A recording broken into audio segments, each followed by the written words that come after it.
hoje estamos com Astrid Sharon, é psicóloga. Se apresente, por favor, porque a gente vai bater um papo aqui agradável, um papo legal. E aí se apresenta, Astrid. Oi, Edilza, tudo jóia? Eu sou Astrid, né, mestre em psicologia, especialista em gestão de pessoas e avaliação psicológica.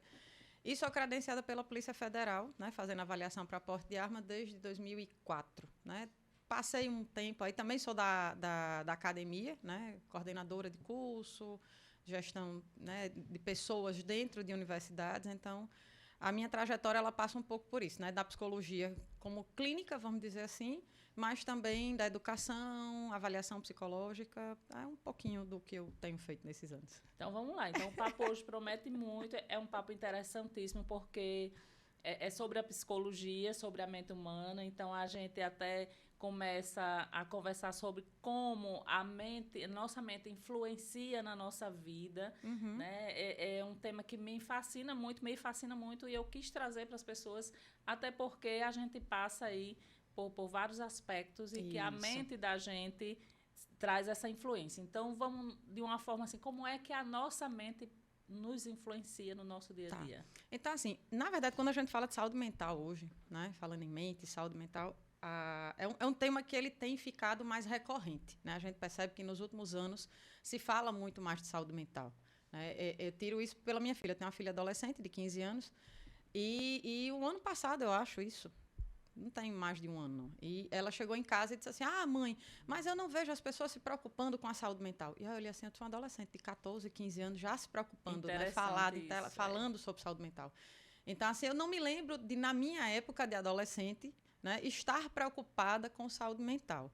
Então, eu acho que hoje, né, o mundo ele trouxe isso, essa necessidade para se falar sobre, da importância de, né, de estarmos com a nossa saúde mental, vamos dizer assim, em dia. Tem gente que brinca dizendo assim, tá com a terapia em dia, né? Então, assim, a saúde mental, ela traz essa coisa de que a gente possa ter o nosso bem-estar, a gente tem um funcionamento, eu não gosto muito dessa palavra, mas um funcionamento pleno, né? Que a gente tem um bom funcionamento no nosso dia a dia. Então, assim, que a gente consiga lidar com o estresse de forma adequada, que a gente consiga passar por desafios, né? Por questões traumáticas, muitas vezes, né? Porque a gente sabe que a vida não é feita de flores.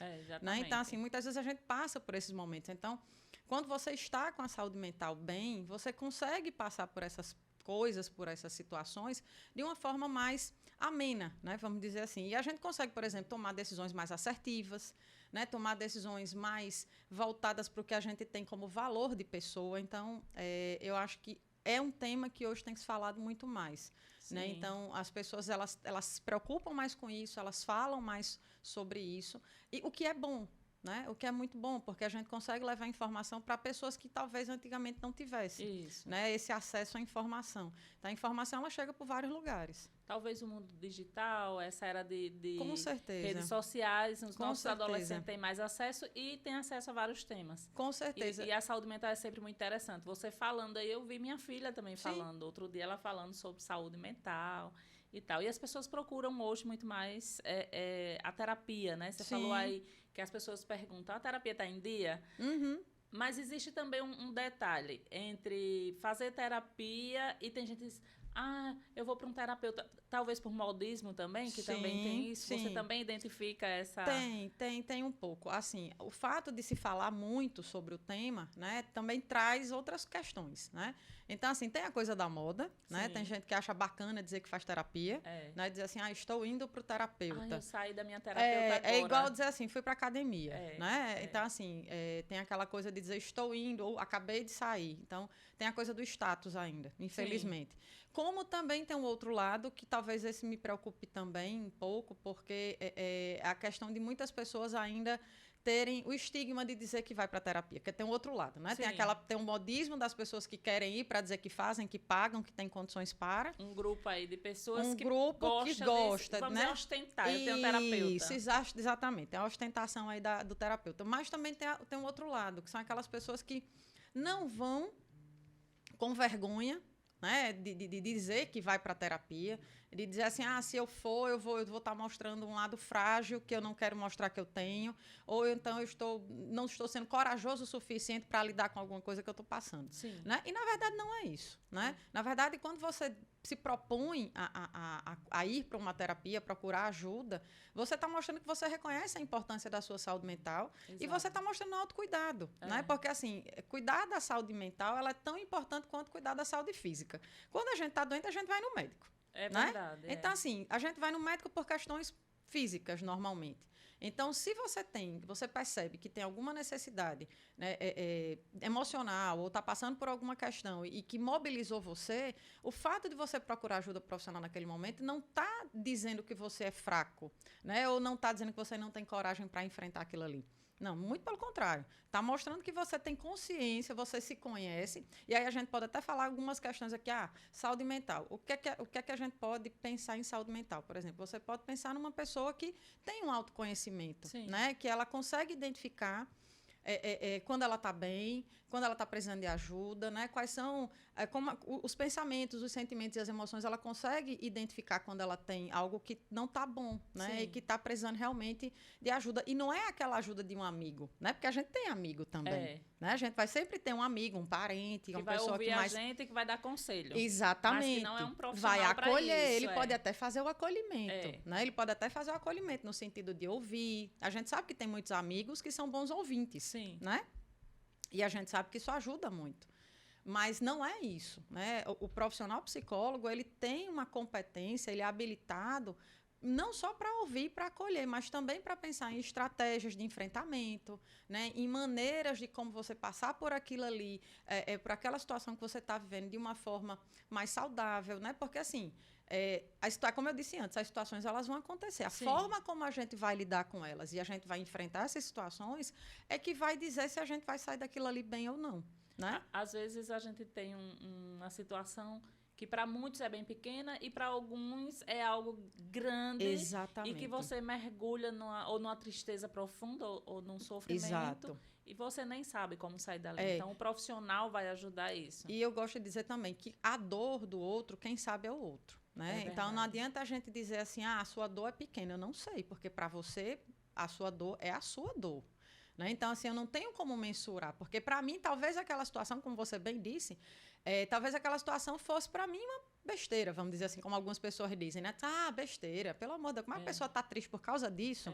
Mas é a dor dele. Então, assim, você não tem como saber, vendo de fora, o tamanho da dor daquela pessoa. Então, poderia ser que para mim fosse uma coisa mínima, mas para aquela pessoa, por algum motivo, mobilizou. É gigante. E aí o profissional ele vai conseguir identificar o motivo que levou aquela mobilização e pensar em estratégias para que aquela pessoa consiga fazer o enfrentamento dessa situação. Né? E que ele possa se fortalecer. Muitas vezes a terapia não é nem porque você está precisando de ajuda naquele momento, mas muitas vezes você precisa se fortalecer. E às vezes você tem um acúmulo de coisas que chegou àquele momento. Também, tem coisas que vêm, né? E que você vai acumulando até que chega uma hora que você não aguenta. E aí o corpo, né? E aí eu digo corpo porque a gente sabe que é uma coisa só, não tem essa divisão do que é físico do que é emocional.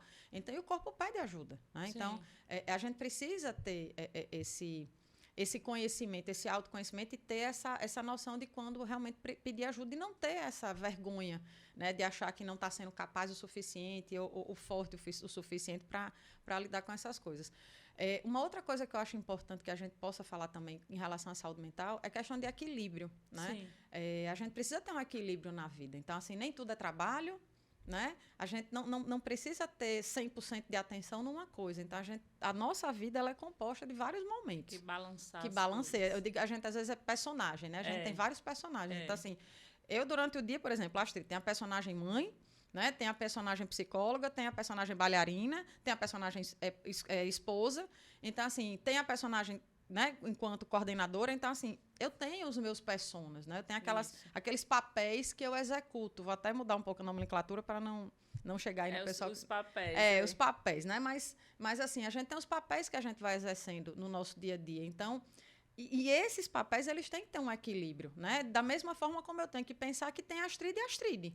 Quando eu estava no departamento de artes, eu tinha uma disciplina chamada Fundamentos de Comunicação Humana, e aí a professora falava de máscaras, que durante o dia você troca várias máscaras. Exato. Alguns chamam de papel. Na disciplina de psicologia dizia, são seus papéis. Exato. Mas aí a professora falava isso, de máscara. Uma hora você tem que colocar uma máscara de profissional, outra hora você vai ter que colocar uma máscara de cliente, outra hora de mãe, outra hora de esposa. E aí você vai trocando essas máscaras. E muitas vezes a verdadeira máscara fica escondida. A professora dizia isso. E é o que eu estava dizendo agora também. Você tem que lembrar, eu tenho que, nesse meio desses meus papéis, eu preciso lembrar quem é a Astrid também. Né? Então, assim, eu não posso me perder nesses papéis. Aí entra o equilíbrio. Entra o equilíbrio, porque aí eu preciso saber que entre ser mãe, bailarina, psicóloga, esposa, né, coordenadora, o que eu estiver ali atuando, existe uma pessoa. E essa pessoa também tem necessidades. Então, eu preciso cuidar da minha saúde, né? Eu preciso ter momentos que são meus, eu preciso ter momentos de parar e refletir de como é que a minha vida está, de como é que eu estou dentro desses papéis, o que é que está me satisfazendo, o que é que não está, né? E como é que eu me vejo diante disso tudo? Então, a gente precisa ter um equilíbrio, né? Dentro desse nosso mundo, né? Vamos dizer assim. Porque se a gente não tem, acaba... Aí a gente vem, por exemplo, aquelas pessoas que se dedicam 90% ao trabalho e aí deixa a família de lado, né? Deixa o lazer de lado, a parte social, os amigos. Deixa o ócio, que às vezes o ócio é importante também. O ócio, às vezes, não fazer nada. Às vezes, você parar e ler um livro. Pronto, eu tenho uma curiosidade minha que quem me conhece... já sabe, eu adoro ler gibi. Sim. Né? E as pessoas que não me conhecem quando eu digo a primeira vez, dizem assim, você lê gibi? Eu disse, gente, amo ler gibi, amo Turma da Mônica, sabe? Assim, amo gibi de uma maneira geral. Então, cresci lendo gibi. Minha filha, eu trouxe isso para ela também, né? Desse hábito que a gente já tinha. E é um hábito que eu não perdi. E é uma coisa que me faz bem. Então, assim, às vezes de noite eu estou ali, leio muito. Eu sempre estou com um iPad do lado, ou um livro de papel, que eu gosto muito do livro de papel ainda. Também. Do físico. Sou desse tempo ainda do livro de papel. Eu sou do tempo, eu tenho vários livros em casa. Minha filha, do mesmo jeito, também herdou essa mania, porque eu digo que é uma mania boa, né? E eu sempre estou lendo alguma coisa, mas assim, antes de dormir, eu dou aquela paradinha, boto um gibi, aí dou umas risadinhas antes de dormir, relaxo, pronto. Então, assim, é um momento meu. Sim. Que eu descobri em algum momento que me fazia bem, que me relaxa, que me deixa bem. Então, é uma coisa que eu sigo. Então, acho que a gente precisa ter, né, esses momentos de ócio, pequenos prazeres que fazem com que a gente dê um pouco mais de leveza para a vida. Né? Porque, assim, o dia a dia ele é puxado. A nossa rotina ela é muito puxada. Sim. Todo mundo hoje em dia. Né? Não, acho que não tem uma pessoa que você fale hoje e diga assim, a minha rotina é relax, é tranquila. Independente do que faça, né? Independente do trabalho, das opções que a pessoa tem de vida, a rotina hoje, a quantidade de informações que a gente tem, como você estava falando no início, né? Esse mundo digital, ele trouxe essa agilidade de informação e de correr atrás. E a cobrança de você não ficar parado, você tem que estar fazendo alguma coisa. Exato. É como se você parasse para descansar, você estivesse errado. Né? Assim, Olha, não. Se eu dormir à tarde, eu tenho sentimento de culpa.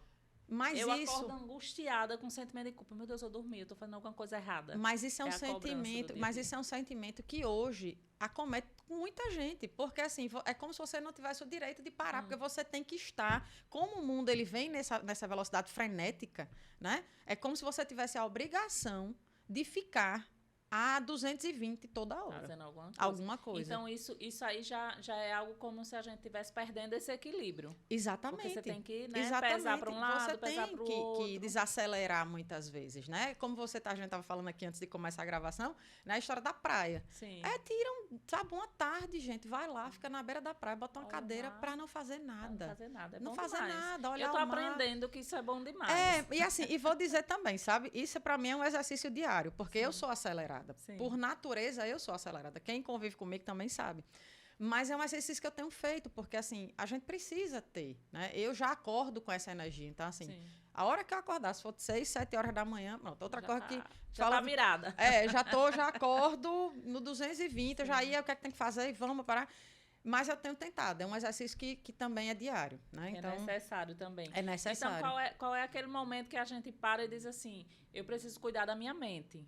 Eu preciso procurar um profissional. Recentemente, eu estava conversando com uma pessoa até que tem conhecimento de psicologia, sabe, da área e tal. E eu falei assim, você vai precisar fazer terapia? Eu falei alguma coisa de terapia. Ele fez, eu não sou doido. Você está me chamando de doido? Então, tem isso. Qual é aquele momento que a gente tem que dizer assim, é bom que eu faça, eu preciso fazer terapia e eu não sou doido? Porque também tem isso, tem que ter tudo bem, eu não sou doido, eu vou fazer terapia. Eu vou procurar um profissional. Vai depender muito porque a busca da psicologia, ela se dá por vários motivos, né? Quando eu digo a psicologia em termos de clínica. Sim. Porque, por exemplo, você pode ter aquela pessoa que realmente está passando por alguma questão, seja familiar, pessoal, de trabalho, muitas vezes, né? Por exemplo, no consultório eu recebo pessoas que não estão bem no trabalho. E o que ela está buscando ali é tentar entender se aquilo ali é normal, dela sentir aquilo ali, né? Quais são as estratégias que ela poderia adotar para lidar com aquilo que ela está passando da melhor forma.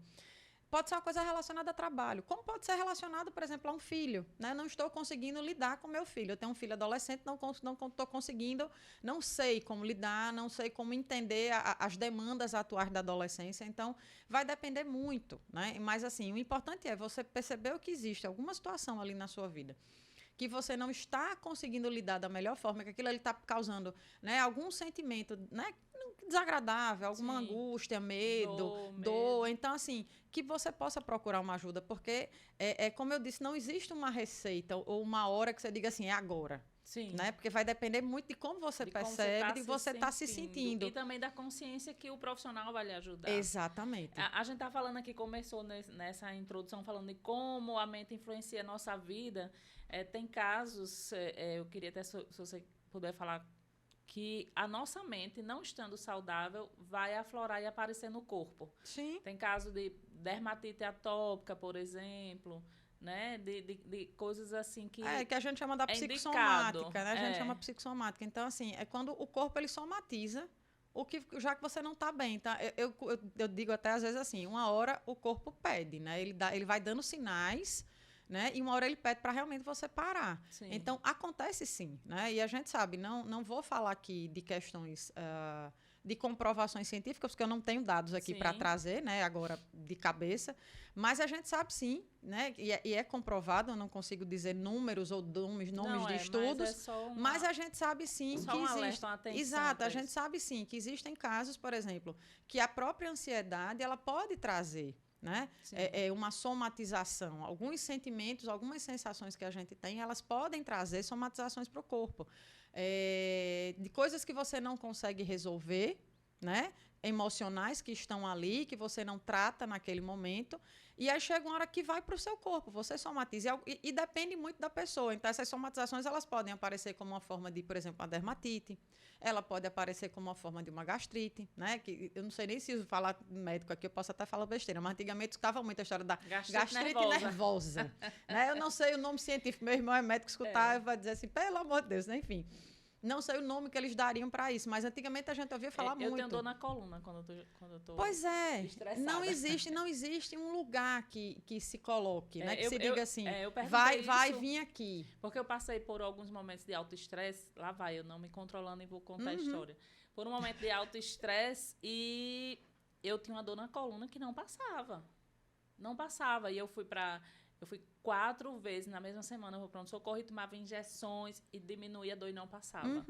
E eu não dormia. Então, uma amiga disse, vá para um fisioterapeuta. E lá, eu paguei a consulta do fisioterapeuta, mas no final eu perguntei, quanto é a consulta psicológica? Sim, sim. Porque ele descobriu que minha dor, né, depois de uma conversa e tal, que minha dor, e eu acordava de madrugada e não sei o que, minha dor era por causa de um incidente que aconteceu comigo no trabalho policial. Tipo, há mais de 5 anos atrás, que eu tinha acordado às 3h15 da manhã para ir para uma ocorrência. E essa ocorrência teve um problema sério e isso tirava meu sono. E toda vez que eu me estressava, eu tinha dor na coluna a partir daí. Então, eu identifiquei. Depois eu disse, e a parte de psicologia, que é a sessão. Exatamente. Né? Porque quando eu toco nesse assunto, é porque eu vivi isso e eu vivo. Sim. Se eu estiver preocupada, eu já identifiquei. Se eu estiver preocupada com muita coisa, aí começa aquela crise de coluna. Eu tenho dermatite. Então, a gente não está falando aqui de comprovação científica, a gente está falando de fatos reais. De fatos reais, eu tenho. Eita, fatos reais é meio pleonasmo. É. O fato já é real. É real. Né? De fatos reais. Então, assim, quando eu trago e faço essa pergunta até para as pessoas que estão vendo a gente, né? Se identificarem e parar para pensar. Eu acho que eu preciso, de repente, uma terapia vai me Exato. ajudar nesse problema físico que eu não encontro a causa. E tem pessoas, Adilza, que quando elas vão que elas buscam um psicólogo também, às vezes nem é um problema ou alguma situação que viveu naquele momento ali que está trazendo essas sensações, esses sentimentos. Mas ela gosta de ir, ela se sente bem, né? Essa questão que eu falei do autoconhecimento. É uma Sim. pessoa que ela tem essa intenção de se conhecer mais, de conhecer quais são os limites dela, né? De quais são, quando ela tem determinado pensamento, o que é que ela traz ali de comportamento, né? Sim. Como consequência. Então, tem pessoas que elas buscam a psicologia, né? Mais nesse sentido, né? De buscar esse autoconhecimento e o bem-estar. Não necessariamente que ela esteja enfrentando alguma situação que faça ela ter essa necessidade. E a gente precisa desmistificar isso, né? Sim, com certeza. Porque o preventivo é muito melhor, né? Do que quando você Exato, vai tratar de algo que já lhe incomoda. Exatamente. Eu aprendi isso, eu passei por várias situações, eu precisei fazer terapia, fiz, achei maravilhoso. Minha filha faz. Eu digo para todo mundo que tiver, olha, vá procurar um psicólogo, vá conversar, porque é muito bom. Porque às vezes a gente cria situações, ou a gente acha, vamos lá, para um lado de muito poder, você tem poder demais por qualquer situação, ou você se acha muito menor por qualquer situação. Sim. E aí isso tudo você nem percebe. Não, e outra coisa que é interessante também, pensando nessas buscas, né, para o consultório, algumas vezes, né, quando a pessoa procura, que chega lá no meu consultório, por exemplo, ela vem com determinada queixa, né, ou demanda. Sim. E quando a gente começa as sessões, que começa o processo, a gente vê que aquela queixa que a pessoa trouxe nem é o mais importante naquele momento, sabe? A gente vê que aquilo ali era uma coisa secundária e que, na verdade, o que estava mais precisando ser trabalhado era uma outra coisa que a pessoa nem tinha ainda consciência. Tinha nem consciência, nem sabia disso. Então, isso também acontece. Então, já teve caso, por exemplo, de chegar alguém e dizer, ó, minha queixa é essa, beleza, vamos lá. E aí a gente começa. E vai nas sessões e quando vai, assim, lá um pouquinho na frente, a própria pessoa diz, doutora, né? Gosta muito de chamar doutora. Doutora. Na verdade, agora eu vejo que aquilo que eu trouxe inicialmente nem era o que era prioridade hoje para a gente trabalhar. Hoje eu sinto que eu tenho mais necessidade de trabalhar isso aqui. Né? E aí a gente vai mudando o percurso de acordo com o que a gente percebe dentro do consultório, com que aquela pessoa, aquele sujeito naquele momento está precisando mais de ser trabalhado. Exatamente. Né? Isso é muito interessante. A gente teria que ter umas 3 horas aqui para a gente falar de cada coisa de psicologia, porque assim, é fascinante, né? É a nossa mente. Sim. Né? E outra coisa que a gente precisa entender também, que o profissional de psicologia, ele está no dia a dia em muitas coisas práticas. Sim. Né? Hoje em dia, você tem a psicologia forense, você tem a psicologia clínica, mas você tem também a pedagógica, o psicopedagogo. Você tem, a psicologia está presente em tudo no nosso dia a dia. Está presente e cada vez mais requisitado. E o interessante é que isso está sendo reconhecido e requisitado por quê? Porque estão entendendo que é necessário sempre uma avaliação psicológica, por exemplo, no concurso. Isso. Né? Concurso para entrar na polícia precisa de um teste, de uma hoje, prova. Exatamente, né? a avaliação. A avaliação e uma prova. Você faz um psicoteste. Isso. Né? Para funções como essa de extrema importância que a gente vai lidar com o estresse no dia a dia. Hoje a gente busca muito, a gente acabou, né, de ter o Janeiro Branco, Sim. É uma coisa que isso é legal. Às vezes tem gente que nem entende direito o que mas se você for analisar, ver direitinho, é legal falar sobre isso, é um momento para se falar, sim, né? Sim. Da saúde mental. E na nossa área, na minha área, que termina sendo minha vida, se confunde ali com as artes, com a polícia, com a segurança pública. E a psicologia eu sempre achei muito interessante. É tanto que eu fui presidente do sindicato e na gestão da gente, a gente instalou um consultório de psicologia lá. A gente tem uma psicóloga. Que maravilha. E os policiais, a gente começou a desmistificar para os policiais procurarem. Sim. Né? Aí tem uma coisa, aí vamos aqui em mais um tema da nossa conversa, que os policiais, depois de aposentados, eles precisam fazer uma avaliação psicológica depois de 5 anos que sai. Para manter a arma com eles. Para manter a arma com eles, né? E também as pessoas que precisam adquirir uma arma, que querem, por algum motivo, né? Mesmo que a lei permita que aquela pessoa, ele precisa de uma avaliação psicológica. Né? Então, vamos aí trazer de milhares de coisas que a psicologia está no dia a dia, na prática, vamos trazer essa coisa da arma, essa coisa assim, porque mexe, vamos primeiro fazer uma análise. Ter uma arma mexe com o psicológico da pessoa? Pronto, vamos lá. Então, só vou voltar aqui um pouquinho só nessa questão das áreas, nas áreas que você falou, e que eu acho que é importante a gente trazer um pouco disso, antes de entrar no porte de armas, que é uma área que também, se deixar aqui, eu passo horas falando. Então, assim, hoje, como eu estava falando, a psicologia ela está cada vez mais presente, né, de uma maneira geral, na vida das pessoas. E cada vez mais demandada. Então, a gente tem aí alguns exemplos, né, daqui até para que as pessoas entendam também um pouco do que pode ser buscado na psicologia. Então, a gente tem, por exemplo, a psicologia dentro dos hospitais. Sim. Né? Você pode ter aquele psicólogo que está dentro do hospital fazendo acompanhamentos, mas você pode também ter um psicólogo que faça avaliações para procedimentos cirúrgicos, né, que é uma coisa também hoje que tem se buscado muito, por causa das bariátricas, laqueadura, vasectomia. Então, essas pessoas precisam fazer uma avaliação antes de passar por esses processos. Então, é uma área que também tem crescido muito, tem tido uma busca, né, vamos dizer assim, maior de uns anos para cá. E aí tem a jurídica, como você bem falou, a forense, que aí está ali nas questões de varas, de família, né, com essas demandas mais judiciais.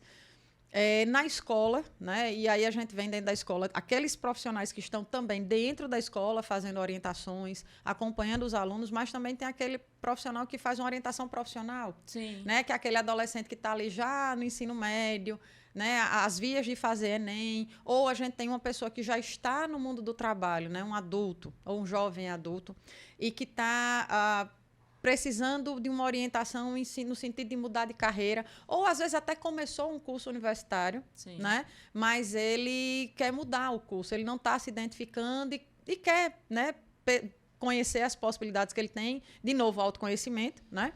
E de pensar nas possibilidades que ele tem ali de mudança. Então, a gente tem aí vários lugares que a psicologia, né, ela pode estar, como você até falou dos concursos, é uma área também extremamente importante. Ainda embora que ainda seja, como é que eu digo, algumas horas as pessoas ainda falam muito dessa necessidade, se realmente tem necessidade, porque as pessoas passam anos estudando para um concurso e às vezes são reprovadas no que se chama de psicoteste, né, na avaliação psicológica. E aí diz assim, poxa, mas eu passei 10 anos estudando e não vou entrar por causa de um teste que um psicólogo fez. Mas a gente precisa entender que essas pessoas, elas estão fazendo concurso, muitas vezes, por exemplo, para trabalhar num espaço confinado. Né? Então, a gente precisa ter ali aspectos psicológicos que são necessários e outros que são restritivos para essa pessoa estar naquele ambiente. Então, aí a importância da avaliação para aquele momento. Então, se o psicólogo, naquele momento, entende que aquela pessoa não tem condições de viver num espaço de confinamento, não vai dar um laudo dizendo que aquela pessoa está apta para isso. Então, por isso a importância da avaliação. Mas algumas pessoas ainda reclamam, sabe? Ainda batem de frente, ainda tem muito recurso quando acontece. É isso que eu ia dizer. Alguns reprovados entram com recurso a e, grande infelizmente, maioria. Eles, né, passam por cima e são... Ainda muita gente consegue ser aprovado. Infelizmente, são admitidos, são aprovados, são considerados aptos, mesmo no laudo psicológico, estando ali com aquela indicação de restrição ou de inaptidão. Mas lá na frente aparece, não, sempre aparece. Exatamente. Em algum momento isso vai aparecer, né? Então, mas, enfim, é um outro lugar que a gente está também, que é de extrema importância. Então, enfim, tem vários outros aí que a gente poderia citar, mas vamos começar a falar da avaliação para porte de arma. Então, como eu falei lá no início da minha apresentação, né, eu sou credenciada pela PF desde 2004, então eu fui da primeira turma de credenciados aqui na cidade, né, quando estava ali ainda se organizando, porque se a gente for até lembrar da parte, né, se a gente for falar aqui da legislação, fazer assim uma linha do tempo, né, a gente começa a falar disso em 2003 com a Lei de 10.826, né, que é a Lei do Desarmamento, ficou conhecida, né, como a Lei do Desarmamento. Então, até ali a gente não tinha muita coisa que se falava nessa área, né, que se trazia de quais eram os pré-requisitos que a pessoa tinha que ter para ter uma arma, né, o que é que ele tinha que comprovar, quais eram as etapas do processo. Então, nessa época, em 2003, né, foi que se começou a organizar. Então, até então, não havia necessidade, a pessoa, por exemplo, não era obrigatório fazer uma avaliação psicológica. Então, a partir daí, teve um decreto na sequência, foi que se colocou como obrigatório, né, dentro daqueles pré-requisitos lá de obtenção de um registro de arma ou de porte, né, porque pode ter o registro o porte, e que para qualquer um desses casos a pessoa teria que passar por uma avaliação psicológica. E a partir desse momento, né, tanto, vamos dizer assim, o governo de uma maneira geral, né, o governo federal, quanto o próprio Conselho de Psicologia, começaram a se organizar para que essa área ficasse um pouco mais legislada, né? Que a gente tivesse ali resoluções, portarias, que dissessem... né? Um embasamento legal que desse ali um lastro para essa avaliação. Exato, para que não fosse uma coisa muito solta. Né? Então, e aí foi criado, depois, né, de várias reuniões entre conselhos e entidades que respondiam por isso. E a gente tem uma bateria que é usada, né? Desde então, ela tem, assim, ajustes. Nesse tempo, a gente já teve alguns ajustes. Mas, assim, se você disser assim, Astrid, hoje o que é avaliado? Né? Quando uma pessoa vai adquirir uma arma ou vai fazer uma transferência, ou seja, qualquer processo desse, incluindo hoje, né? Que antes a gente não tinha tanto, mas porque a gente tem tanto ali também os registros que vêm pela PF, como também os do Exército. Né? Que é quando a gente chama ali dos colecionadores, pessoal de tiro desportivo, que são os CACs, famosos CACs, né? Que para quem não sabe, é colecionador, atirador e o de caça. Né? De caça. Que hoje está tiro desportivo. Né? Até mudou um pouco. Eles tiraram lá atiradores e ficou tiro desportivo. Então, tanto tem aquela possibilidade de ser pela Polícia Federal, né? Como pelo Exército. Mas a gente tem, de uma maneira geral, uma bateria, né? Que é colocada, que a gente precisa avaliar. Então, a gente vai avaliar, por exemplo, a atenção, né, desse sujeito, a gente vai avaliar a memória, a gente vai avaliar a parte de raciocínio, porque está ligado à possibilidade de tomada de decisão. Isso, né? Porque, assim, de extrema importância. Extrema importância. Então, a gente está pensando, fala também em controle inibitório, né? Até onde essa pessoa ela tem realmente um controle ou ela é uma pessoa impulsiva que, por estar com a arma na mão, a qualquer situação ela pode puxar. Né? Então, questão de agressividade. Então, e aí a gente já entra, né, um pouco na personalidade, mas existe ali um rol que a gente chama de construtos, né, que a gente poderia chamar de características, que a gente vai avaliar nesse sujeito para que a gente possa dizer se ele tem ou não... se ele tem ou não essas características, para que a gente possa dizer se ele está apto ou inapto, né, a portar ou manusear uma arma. E a avaliação, ela antecede aquela parte do técnico, né? Que é a aula do tiro, da instrução. Treinamento. Porque se ele não passar na avaliação, ele não segue no processo. Começa nem o treinamento. Ele nem começa o treinamento. Então, e aí isso é outro problema que a gente tem, né? Porque hoje em dia eu acredito que aconteça menos, mas lá atrás, quando eu comecei, tinham pessoas que forjavam o laudo. Então, você dava o laudo ali de inapto. E aí depois, quando você... Características dos seres humanos. Exatamente. E aí, quando você via, a pessoa ia lá na escola, né? Que faz a parte de instrução. Hoje também tem muito clube de tiro que trabalha com isso. Então, eles chegavam lá depois com um laudo que não era o laudo que você tinha dado. Então, e aí, aos poucos, agora isso há muito tempo atrás, né? Lá no início, quando a gente ainda não tinha muita vivência do processo, né, para saber o que a gente podia usar. Né, exato. Também. E aí hoje a gente tem uma informação que a gente manda para a Polícia Federal, né? Então, todas as avaliações que são feitas pelo psicólogo, né? Então, a gente manda essa informação para a PF, dizendo quem estava apto e quem estava inapto dentro dessas avaliações que foram feitas dentro desse período. Por quê? Porque aí ele vai confrontar com a informação que chega lá, né? Então, se eu mandei dizendo lá que Cláudio José fez uma avaliação e foi considerado inapto, na hora que Cláudio José chegar lá com um laudo de apto, a Polícia Federal vai ver que aquele laudo que ele enviou não é um laudo original. Né? E aí, alguma coisa aí que não está... Alguma coisa não está casando, não está batendo a informação. Né? E aí eles vão averiguar aí onde é que a coisa desandou. Um dito que dizem muito, algo de errado não está certo. Exatamente. Mas isso tem sido um trabalho de construção, né, ao longo dos anos. Né? Então, 20 anos. Né? A gente agora está fazendo 20 anos começar... É toda uma trajetória, uma jornada, né, que vai acumulando conhecimento e aprimorando. Tanto que dentro da nossa área específica da psicologia, se a gente pegar, por exemplo, o Conselho Federal, a gente tem uma resolução específica para porte de arma agora de 2022. Né? Então, é muito recente, está com menos de 2 anos, que foi feita uma resolução específica para psicólogos que trabalham na área de avaliação psicológica para porte de arma. Então, se você for ver aí, são 18 anos, né, de quando foi feita ali primeiro credenciamento aqui, para que a gente tenha uma resolução de fato voltado para essa área, né? Então, e aí a gente tem ali um balizador, a gente tem normas e regras que a gente sabe que enquanto profissional a gente tem que estar atento e que a gente precisa cumprir para que seja feito tudo sempre dentro da ética, né? Tem algum caso aí de alguém que chegou e você olhou para a pessoa e você já diz assim, esse aí não... Não, só de olhar não tem como, não. Sem citar, não vamos... Não, sem olhar não dá, não. Curioso. Não, você olha assim e você diz, essa pessoa não pode, mas vamos avaliar. Não, assim, só de olhar não porque tem, mas... Porque a gente pensa assim no extremo. Quando a gente pensa em psicólogo, a gente pensa que... Acha que a gente lê vocês, né? Você já tá vendo e já lê. Eu tenho uma amiga que toda vez, se ela vê um psicólogo, ela já acha que está sendo analisada. Não, então, quando a pessoa entrou naquela porta ali, eu quero um porte de arma, você olha assim e diz... Volto daí. Não, tem gente que acha que a gente tem bola de cristal, que a gente consegue fazer uma leitura assim em 2 segundos. Não é nada disso, não, gente. A gente não tem esse superpoder. E eu nem sei se eu queria ter, não. Acho que é melhor não ter. Melhor a gente fazer do jeito que a gente faz, a gente vai conhecendo aos poucos e vai tirando as conclusões.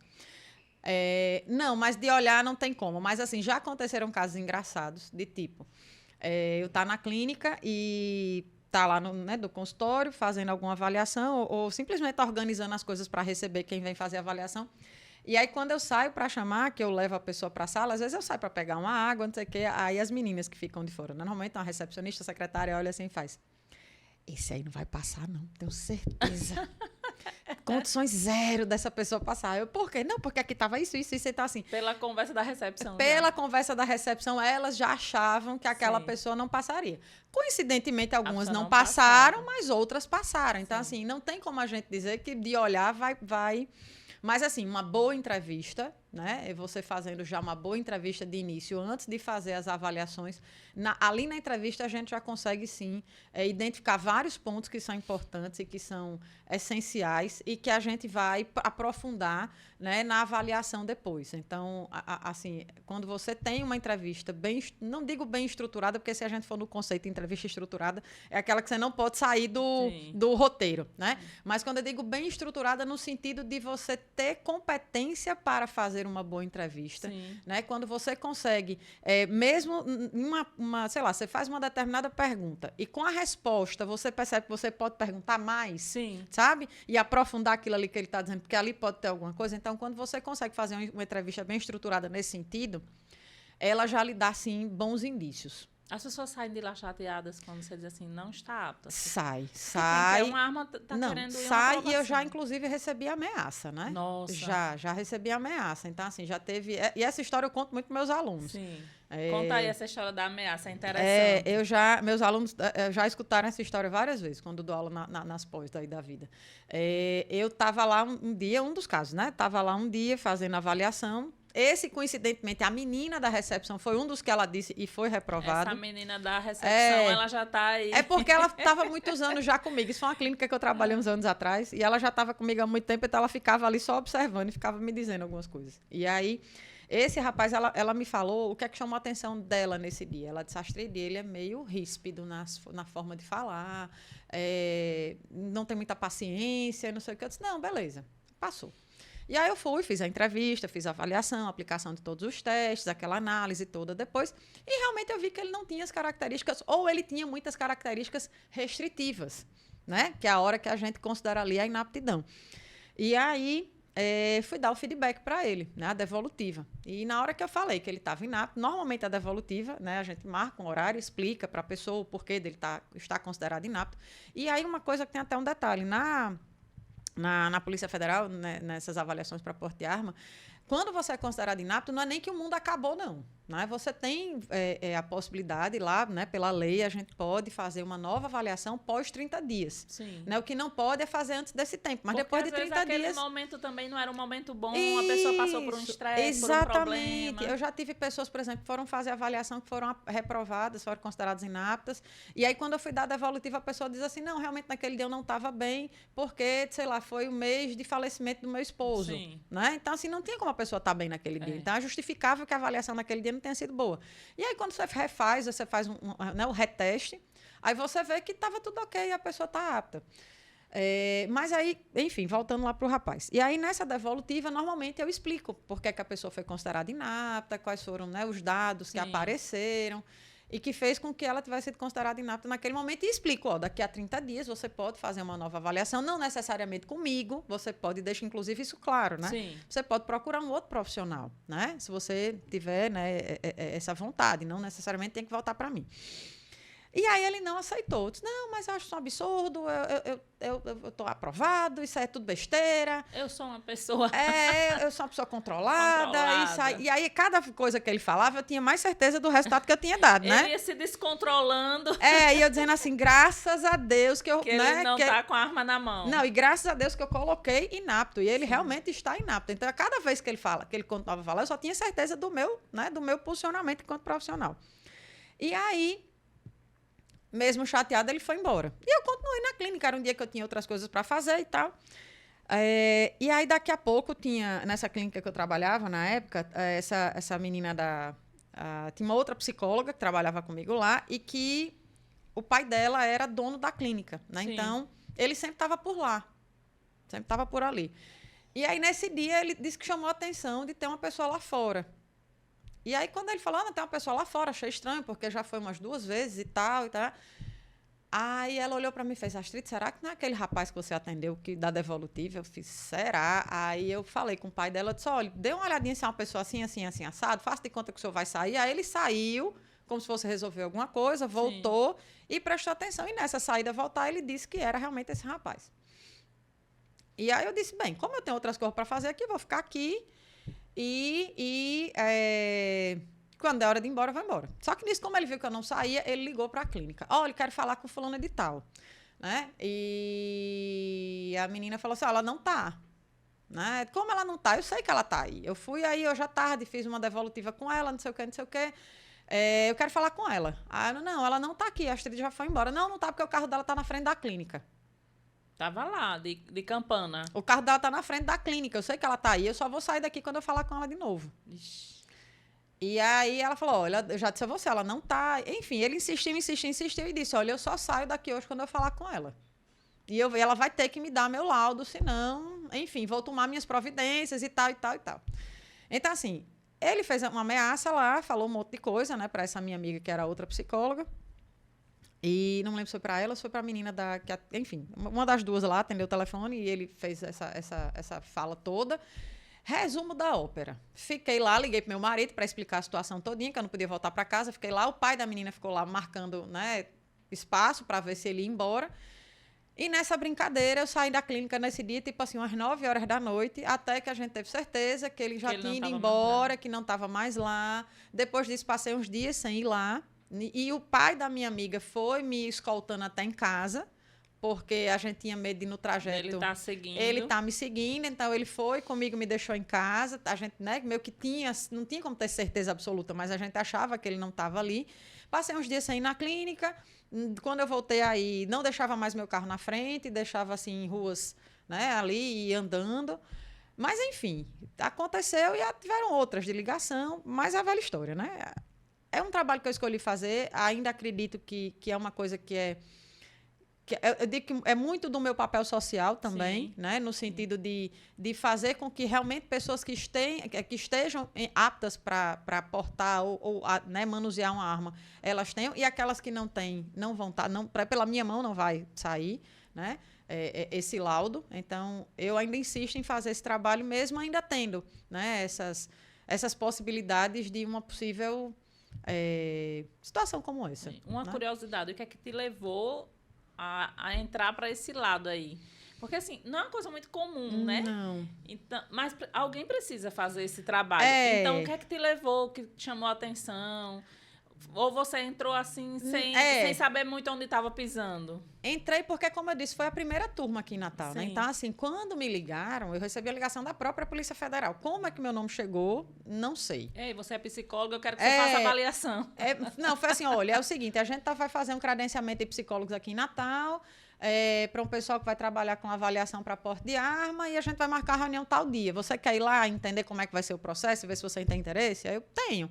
Aí acelerada, como você citou, uma coisa nova. Exatamente, exatamente. Né? Quem não para quer alguma coisa nova. Exatamente. Então, assim, eu disse, poxa, bacana. Eu já estou aqui analisando.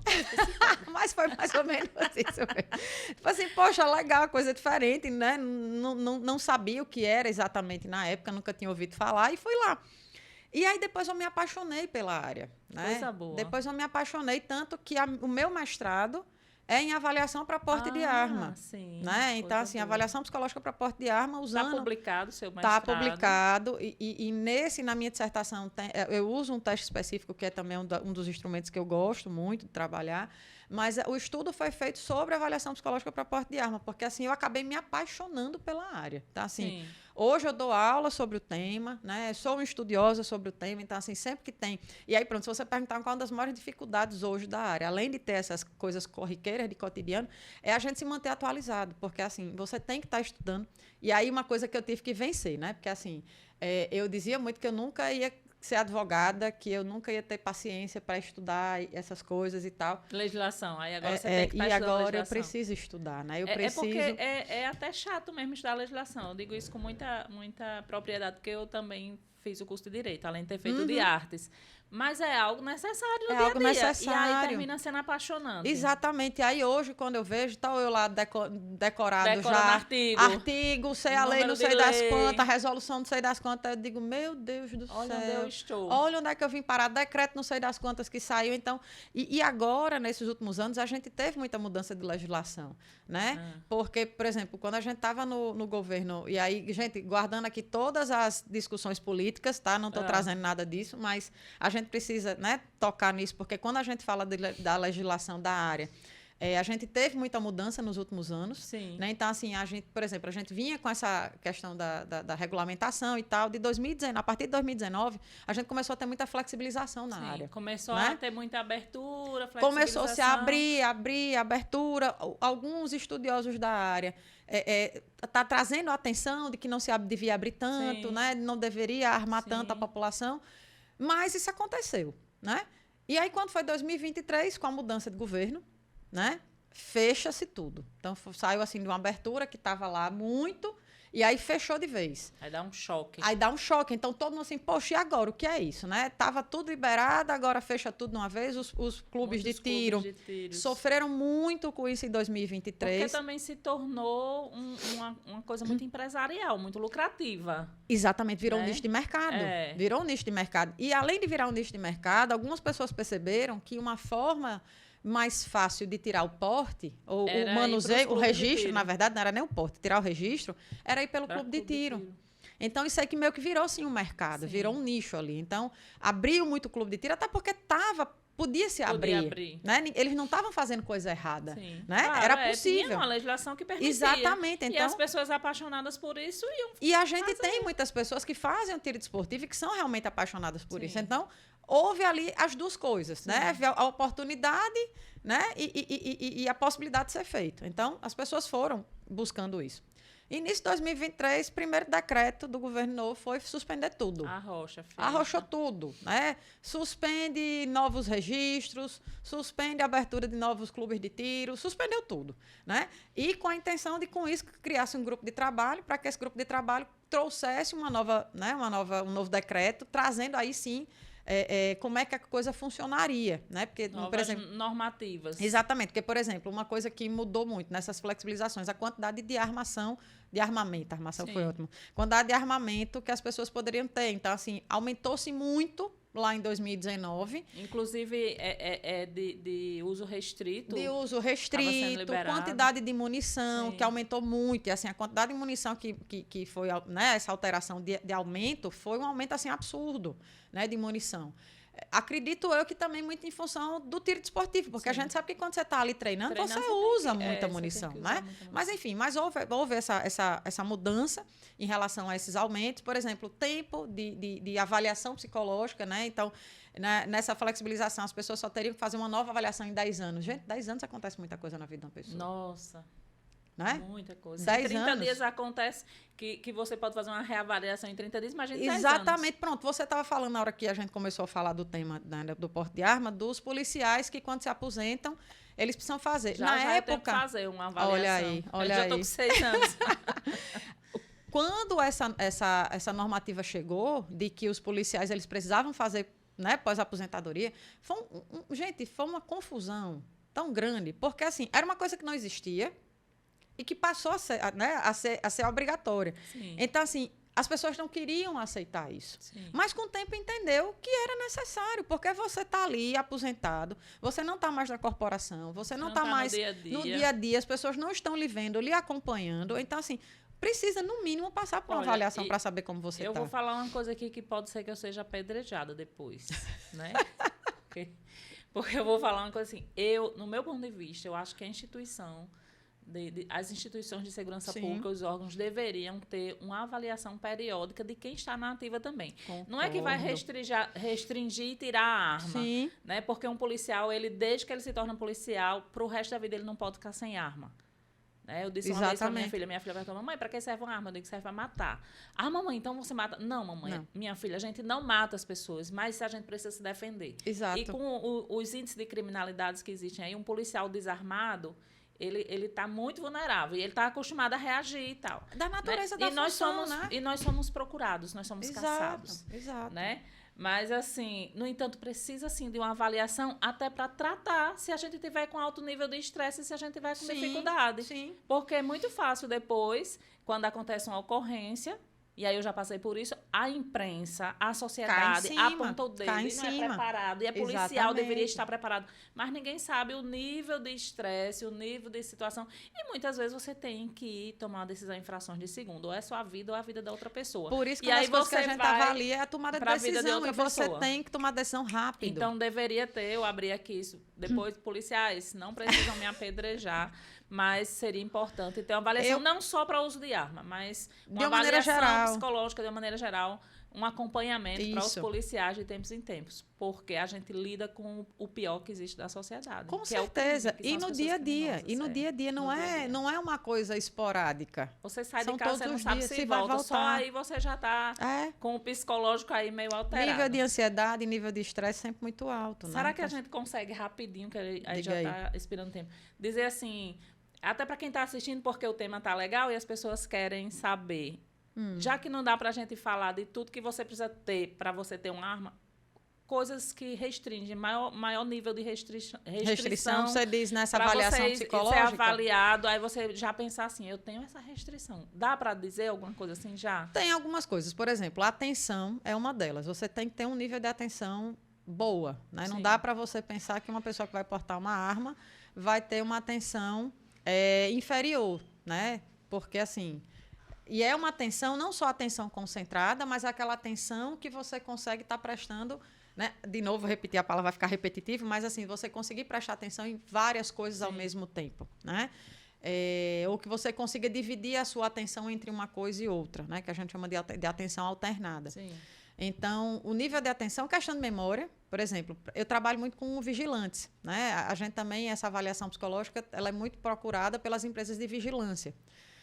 Precisam manter o quadro sempre com a reciclagem em dia, com a avaliação psicológica em dia. Então, eles precisam, essas pessoas que trabalham nessa área, elas precisam ter uma memória. Sim. Né? Memória visual, muitas vezes, porque você está ali e você vê uma pessoa, né? E aquela pessoa chama a sua atenção. Sim. Né? Então, essa pessoa volta. É uma pessoa que você vai lembrar do rosto dela, da fisionomia. Sim. Né? Então, alguns aspectos eles são importantes. A questão da agressividade também é uma questão muito importante, que a gente avalia, impulsividade, controle. Então, existem alguns aspectos que a gente tem que estar atento para eles. Né?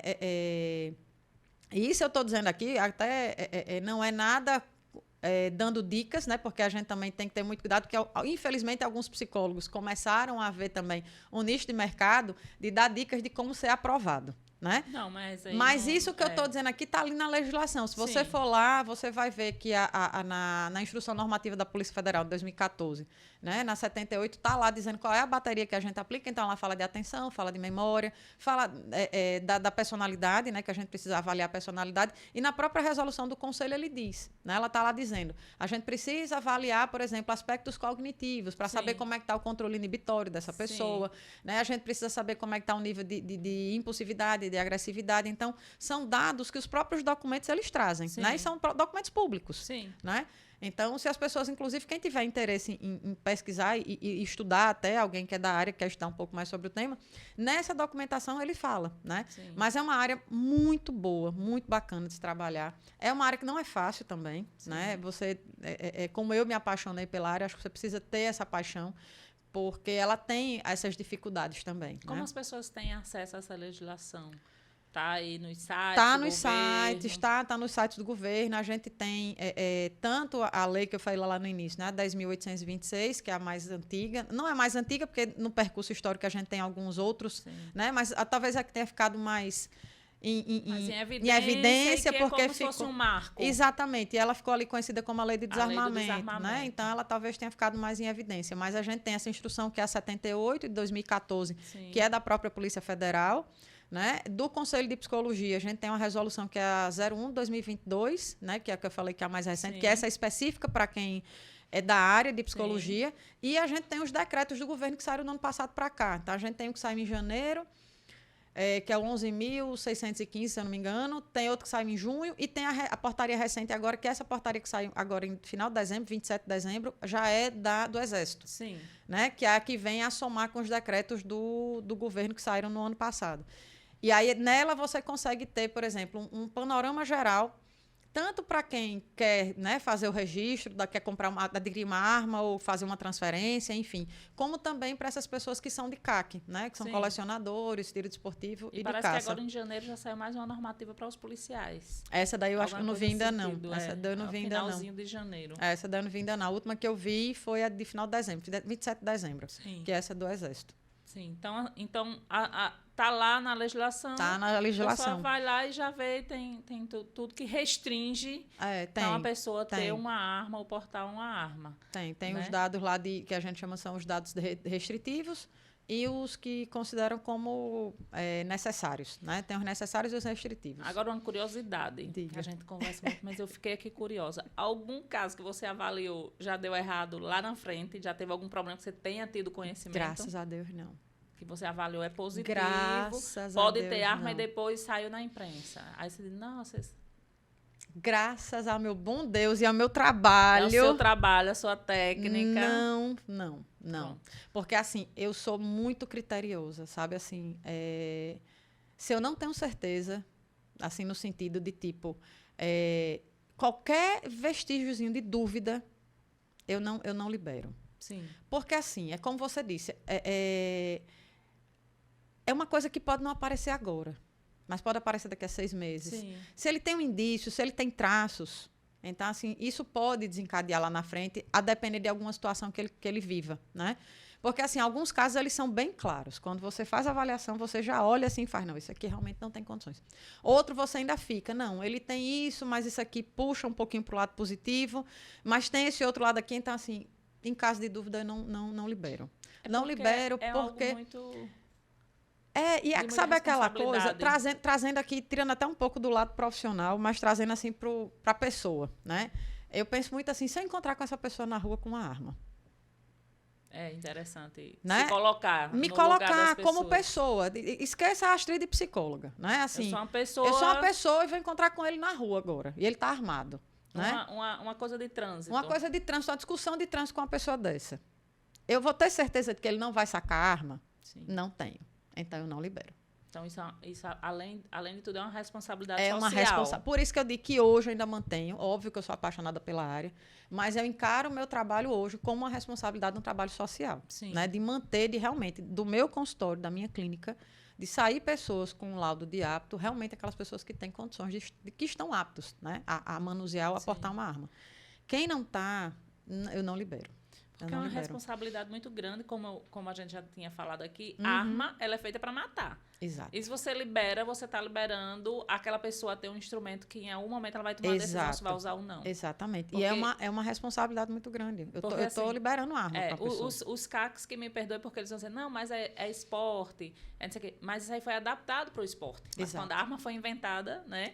Não foi para esporte, foi ou para caçar, matar animal e depois... Não, e a gente sabe que assim, tem a questão de, por exemplo, por mais que uma arma seja legalizada, né, a gente tem as armas que são extraviadas. Isso. Né? Então, assim, querendo ou não, quanto mais arma a gente coloca, tiver na sociedade, quanto mais arma tiver, a gente tem risco dela ser extraviada, de um assalto, de um roubo. E aí, quando ela é extraviada, a gente não tem como ter controle do que vai ser feito com ela.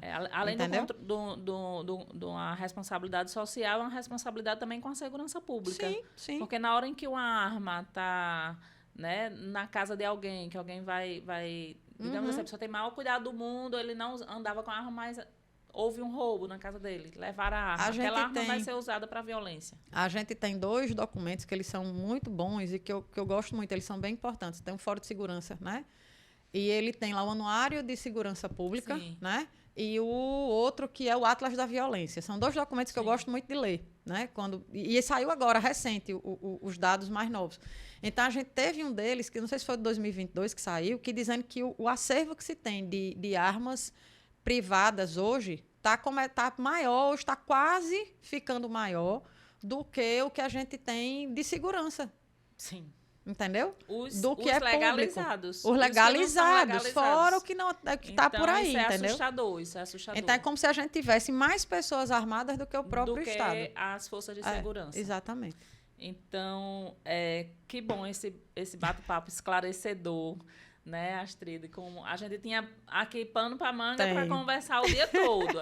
Eu vou rever esse negócio das lives de 1 hora apenas, porque a gente precisa, às vezes, se aprofundar e conversar mais, e uma conversa puxa a outra. Teria algumas perguntas que a gente ainda poderia fazer, mas eu acho que já foi assim, para mim foi ótimo, adorei. E como você disse que gosta de papel, deu certinho. A gente tem aqui uma agenda de papel, que quase não consigo pegar. A gente sempre dá de lembrança, você sabe, gosta de papel. Adorei. Eu digo, que bom, eu vi você aí já com um equipamento eletrônico lendo. Eu digo, ela não vai anotar nada nesse caderninho. Mas aí é só uma lembrança do nosso bate-papo. É minha amiga Renata. Que menina, gente, ia personalizado. É lá do tempo do Departamento de Artes, refazendo arte. Gente, olha que coisa linda. Faz a nossa lembrancinha e você leva aí. É personalizado com o seu nome. Com o meu nome, gente, lembrar que coisa do podcast chique. Também, né? Adorei. Então, não, eu vou usar muito. Obrigada. E aí deixa a sua mensagem final pra gente fechar aqui, que avançou o tempo já. Não, gente, estou muito feliz. Obrigado pelo convite, né? Foi muito bom. Acho que foi um papo que realmente a gente tinha aqui mais 1 hora, 2 para conversar. A gente pode fazer a parte 2. Vamos fazer a parte 2. Mas, assim, é sempre muito bom falar de psicologia, né? É sempre muito bom trazer essa acessibilidade de informação para as pessoas, né? Sim. Tanto do que a gente falou no início ali, de saúde mental, da importância da gente se cuidar, né? Não cuidar só do corpo, mas também cuidar, né? Da gente de uma maneira geral, né? Pensando na pessoa, né? Íntegra. Então, foi muito bom. E também trazer um pouco dessa minha paixão do porte de arma, né? Sim. Que algumas pessoas nem entendem. Ai, meu Deus do céu, você é apaixonada? Sim, gente, sou. Né? E sou por tudo isso, por saber que é um trabalho que é importante, que é um trabalho que eu estou prestando para que a sociedade ela tenha realmente um pouco mais de controle em relação a isso, que a gente tenha pessoas na rua que às vezes têm necessidade realmente de portar uma arma, né? Ou de manusear essa arma. E que sejam realmente pessoas que estão aptas a isso, né? Estejam aptas a isso. Isso. Muitíssimo obrigada, adorei. Foi muito bom aqui o papo. Grande satisfação.